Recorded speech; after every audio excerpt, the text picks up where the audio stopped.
د پاکستان په پارلمان کې د قومي اسامبلۍ غړی محسن داوړ وایي چې عثمان کاکړ پر سر د ژور زخم له امله مړ شوی دی.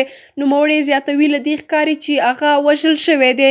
بلخوا د پښتونخوا د ملي عوامي ګوند سیاستوال یوسف کاکړ د هغه له مرګ څو شېبې وروسته اعلان وکړ چې خپل کور کې پرې برید شوی و، خو نور جزئیات یې ورنه کړل او له پلویانو یې وغوښتل چې له زغم کار واخلي. هیره دې نه وي چې عثمان کاکړ څه موده مخکې ویلي و د مرګ ګواښونه راته کېږي، که هر څه را باندې وشول استخباراتي ادارې مسؤلې دي.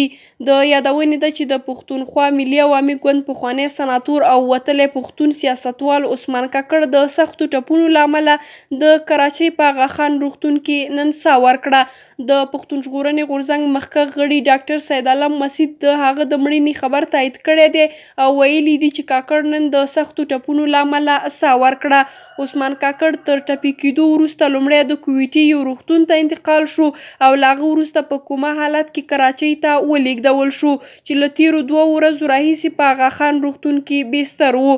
د کاکړ د ټپي کېدو او مړینې په هکله بېلابېل راپورونه ورکول شوي، خو تر اوسه یې په هکله دقیق معلومات نشته.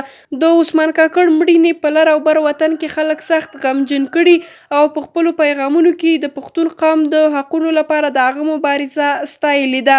ګڼ شمېر افغان چارواکو او عامو خلکو د هغه مړینه یوه لویه ضایعه بللې او پر خپلو ټولنیزو رسنیو لیکلي چې هغه تل د حق غږ پورته کړی و. عثمان کاکړ یو له هغو سیاستوالو څخه و چې په لر او بر یې زړه خوږېده او تل یې د پښتون د حق غوښتنې نارې وهلې او ټول ژوند یې د دغه ټبر د حق ترلاسه کولو لپاره په مبارزه کې تیر کړ.